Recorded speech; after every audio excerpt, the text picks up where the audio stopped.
Hey everybody, Nick Espinoza, your chief security fanatic here, and today is Sunday, but we are not doing breaches of the week, unfortunately, due to family obligations. I just did not have the time today. I'm hoping to be back next Sunday, and I will catch up on those breaches. But today, I actually want to talk about Facebook because apparently a bug in Facebook was ramping up misinformation for a ton of people for months. Now, this is coming from The Verge and other publications, and this is actually rather interesting. Now, here's what's going on. A group of Facebook engineers identified a, quote, massive ranking failure that exposed as much as half of all news feeds basically to potential, quote unquote, integrity risks over the past 6 months. And that is according to an internal Facebook report on this incident obtained by The Verge. Now, the engineers were first noticing this issue last October when a sudden surge of misinformation began flowing through the news feeds, and that's according to this report, which was shared inside the company last week. Now, instead of suppressing posts from repeat misinformation offenders, that's what technically they're supposed to be doing. Instead of suppressing these reports that were reviewed by the company's network of outside fact checkers, the newsfeed instead was giving these posts more distribution, spiking views as much as 30% globally. Now, unable to find the root cause, the engineers watched this surge subside a few weeks later and then flare up again repeatedly until the ranking issue was figured out and fixed on March 11.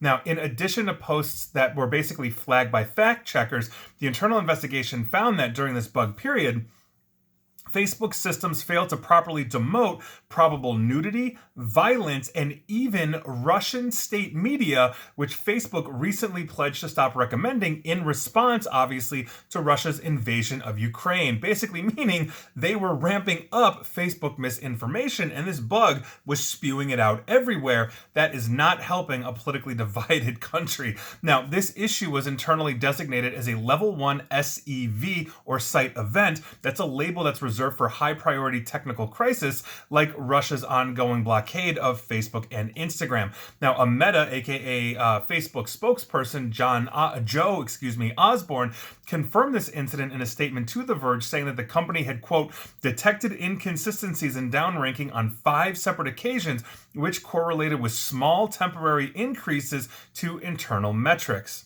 Now, the internal document said that the technical issue was first introduced in 2019, but didn't create a noticeable impact until October of 2021. And to quote again Mr. Osborne, we traced the root cause to a software bug and applied fixes. He also added that the bug, quote, has not had any meaningful long-term impact on our metrics, and he didn't and also they didn't apply to content that met its system's threshold for deletion, meaning if it was going to be deleted anyway, it would have deleted it. This bug would not have turned that around and amplified that. Now, for years, obviously, Facebook has touted downranking as a way to improve the quality of the news feed, and they've steadily expanded those kinds of content, that those automated systems are now acting upon. Downranking has been used in response to wars and controversial political stories, sparking concerns of shadow banning and calls for legislation. That downranking is one of those big drivers of people that say Facebook is censoring them, meaning I'm putting this out there and Facebook's essentially misinformation AI, whatever you want to call it, says, oh, you're spreading disinformation. We're going to downrank that. Less of your friends are going to see it. Less of the world is going to see it if you've marked the privacy settings to public. And obviously that hasn't been the case. It's been amping up. And we all see the wedge that disinformation that turns into misinformation can essentially create in a society, especially when it's pervasive. That's a huge problem. Now, despite its increasing importance, Facebook has yet to open up about the impact on what people see and basically, as this incident shows, what happens when their system goes awry. Also, remember that Facebook's leaders regularly talk and brag about how their AI systems are getting better each year at proactively detecting content like hate speech, placing greater importance on the technology as a way to moderate its scale. And with billions of users, they essentially have to leverage AI. You can't have human eyeballs on absolutely everything. That's why they've also essentially hired an army of citizen fact checkers to start looking through these kinds of things. Now, last year, Facebook also said that it would start downranking all political content in the newsfeed. That was part of Mark Zuckerberg, CEO, his push basically to return the Facebook app back to its more quote-unquote lighthearted roots. That's a quote from The Verge. And I think this is obviously a huge problem.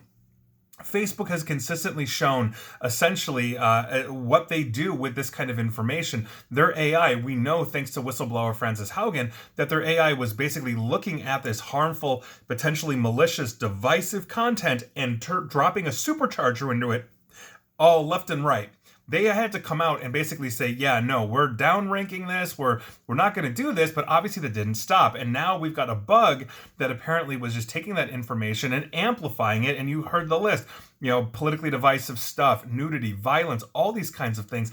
This is a huge problem. And I think this speaks to the bigger issue that Facebook really has, and that is they don't have a handle on their systems. They also don't have a complete handle on who has their data. In fact, I've talked about this in the past, that Facebook's internal people, especially after they quit, say, yeah, we have, as Facebook, have no idea who has all of our data. In fact, studies have shown that over 100,000 independent databases around the globe, not owned by Facebook, have millions and millions of Facebook user profiles, data, and information of those third-party companies that Facebook has allowed just indiscriminate scraping on. So this is a huge problem that we're going to see. And if they are relying on artificial intelligence essentially to start identifying what is demonstrably false information, when unfortunately a good chunk of the population believes it, and Facebook goes ahead and downranks it or kills it, you still have the problem of that portion of the population that incorrectly believes that bit of information is true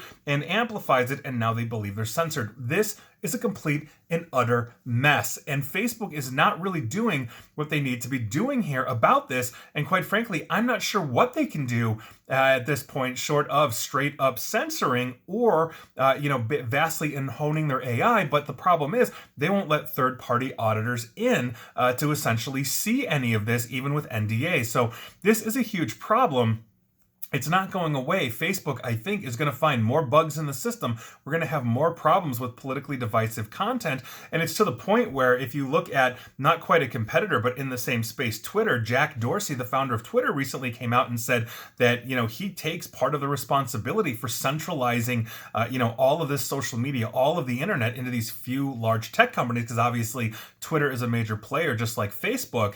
And I think we really need to heed his words here, because the decentralization that the internet has been centralized in a handful of these companies, and it's clearly Facebook's motto that is really running the day here. And their very first motto was move fast and break things, and they are really living up to that name. And please like, share, follow me here on Facebook and Twitter, where apparently you will get bad information. And please feel free to follow me on YouTube as well. And that bad information, for the record, is not coming from me. And as always, stay safe, stay online, and please stay private. Thanks, everyone.